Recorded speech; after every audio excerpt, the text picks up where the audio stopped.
Delhi NCR में जब लोग सुबह उठ रहे हैं तो आसमान में घना स्मोक छाया हुआ है। चारों तरफ धुंध ही धुंध, आंखों में जलन और सांस लेने में परेशानी इतनी ज्यादा है कि लोग घरों में ही रहने लग गए हैं।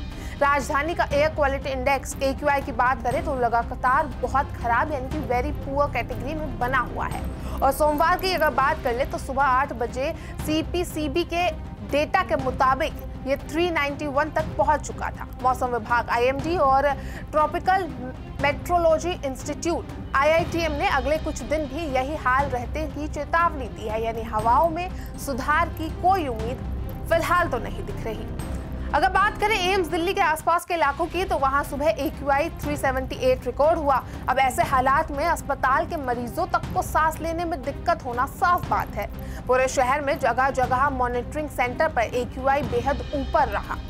बवाना में 412, वजीरपुर 397, जहांगीरपुरी 394, नेहरू नगर 386। शहर का औसत AQI लगातार 4 दिन से बहुत खराब के करीब या ऊपर बना हुआ है। रविवार को भी ये 370 तक पहुंचा और 30 अक्टूबर का सीजन सबसे खराब रिकॉर्ड 373 रहा था। हालांकि रविवार शाम को थोड़ी हवा चली, जिससे शाम 4 बजे AQI 370 और 5 बजे 365 तक आ गया और इसी वजह से CAQM ने स्टेज 3 वाले सबसे सख्त नियम फिलहाल लागू नहीं किए हैं। आपको बता दें कि स्टेज 1 और 2 की सारी गाइडलाइंस NCR में अभी चल रही है, लेकिन सवाल ग्रैप 3 स्टेज 3 को लेकर उठ रहे हैं कि आखिर ये नियम क्यों नहीं लागू हो रहे हैं। आपको बता दें कि स्टेज में जो नियम होते हैं उसमें गैर जरूरी कंस्ट्रक्शन पूरी तरीके से बंद हो जाता है।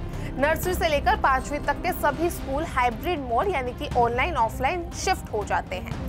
अगर जो पुरानी BS3 पेट्रोल और BS4 डीजल की गाड़ियां हैं उनका चलना बंद हो जाता है। कुछ कंडीशन में दिव्यांग लोगों को छोड़कर बाकी सब पर बैन रहता है। हालांकि इन सब में जो है इस बार पराली जलाने का असर भी थोड़ा कम था। पंजाब और हरियाणा में अगर बात करें तो वहां जल रही पराली की हवा दिल्ली में कंट्रीब्यूशन सिर्फ 5% तक रहा गया है, यानी ज्यादातर पोल्यूशन वाहनों, इंडस्ट्री और लोकल सोर्सेस का है। अब दिल्ली NCR के जो विभिन्न हिस्सों में सोमवार को भी हालात खराब ही रहे। नोएडा में AQI 366, ग्रेटर नोएडा में 340 यानी कि वेरी पुअर और गुरुग्राम में 238 रहा, जो कि पुअर कैटेगरी में है, मतलब थोड़ी बेहतर दिल्ली और नोएडा से। अब देखिए, इस गंभीरता को महसूस करते हुए रविवार को इंडिया गेट पर सैकड़ों लोग प्रोटेस्ट करने भी पहुंचे, जिसमें बहुत से पेरेंट्स, बच्चे और एनवायरनमेंट एक्टिविस्ट शामिल थे। इन लोगों ने मास्क और बैनर लेकर सरकार से तुरंत एक्शन लेने की मांग की। इन लोगों में आई भीड़ में एक मां ने यह भी कहा कि हर तीसरे बच्चे के फेफड़े पहले ही डैमेज हो चुके हैं और अगर यही हाल रहा, ऐसे ही सब चलता रहा तो दिल्ली के बच्चों की लाइफ औसतन 10 साल छोटी हो जाएगी। दूसरे प्रदर्शनकारियों का यह भी कहना है कि दिल्ली कभी ग्रीन कैपिटल कहलाती थी, अब टॉप पॉल्यूटेड सिटीज में गिनी जा रही है और ये दुनिया की सिटीज में है, सिर्फ भारत के नहीं। उन्होंने सरकार पर सवाल उठाया कि क्या लोगों को साफ हवा में सांस लेना अब भी पॉलिटिक्स की जिम्मेदारी नहीं रह गई है। अब देखिए, प्रदर्शन के दौरान पुलिस ने भीड़ हटाने के लिए करीब 100 प्रदर्शनकारियों को डिटेन किया। हालांकि बाद में सबको छोड़ दिया गया। तो वहीं पुलिस का इस पूरे मामले पे कहना है कि इंडिया गेट पर प्रदर्शन की परमिशन नहीं थी। ऐसी भीड़ सिर्फ जंतर मंतर पर ही इकट्ठा हो सकती है जहां कानून अनुमति मिलती है।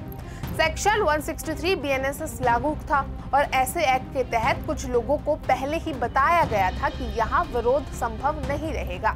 फिर भी लोग नहीं हटे तो पुलिस को डिटेन करना पड़ा। ये पुलिस की साइड है। कई प्रदर्शनकारियों ने सोशल मीडिया पर तस्वीरें और वीडियो भी शेयर किए।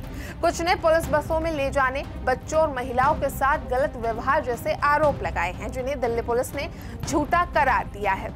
लेकिन अब भी सवाल वही बन रहे हैं। प्रदर्शनकारियों की मांग की बात करें तो उनकी मांग बहुत सीधी और सटीक है कि दिल्ली और केंद्र सरकार फंडामेंटल राइट यानी कि साफ हवा में सांस के अधिकार को परमानेंट एक्शन और लॉन्ग टर्म पॉलिसी के तहत सुनिश्चित करे। एक इंडिपेंडेंट एयर रेगुलेटर बने जो केवल प्रदूषण की ही मॉनिटरिंग और डेटा और जिम्मेदारी को तय करेगा। हर जगह real time AQI data public के लिए उपलब्ध करवाया जा सके।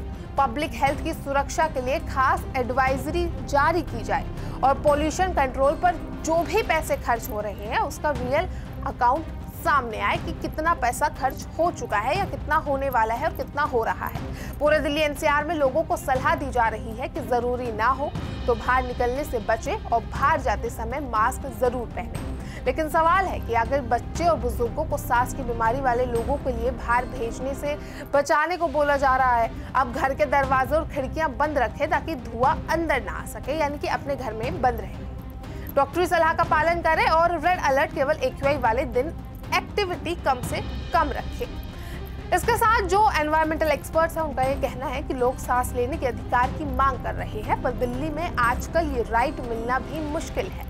मॉनिटरिंग सेंटर्स की बात करें तो वो भी कई जगह बंद पड़े हैं और साफ डेटा लोगों तक नहीं पहुंच पा रहा।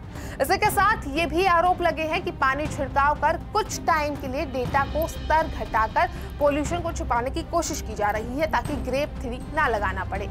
इसलिए फिलहाल दिल्ली एनसीआर के लिए साफ हवा लग्जरी बन गई है। हर कोई मास्क के साथ बाहर निकल रहा है और सरकार, पब्लिक, पुलिस, एक्टिविस्ट सभी रोजाना की हालात और आंकड़ों पर नजर बनाए हुए हैं। जब तक हवा में सुधार ना हो तब तक सावधानी और सतर्कता ही सबसे जरूरी है। तो अब सवाल वही आ रहे हैं कि आखिर ग्रेप 3 अब तक लागू क्यों नहीं हुआ अगर हालात उस जैसे बन चुके हैं, और क्या सही में बार बार नंबर घटाया जा रहा है ताकि ग्रेप 3 लगाना ना पड़े। और ये तमाम सवाल इन्हीं लोगों ने कल पूछे थे दिल्ली गेट से। फिलहाल दिल्ली की हवा अभी भी सांस लेने लायक तो नहीं है, इसलिए तमाम जो भी सेफ्टी मेजर्स हैं उनका ध्यान रखें और अपना भी ख्याल रखें।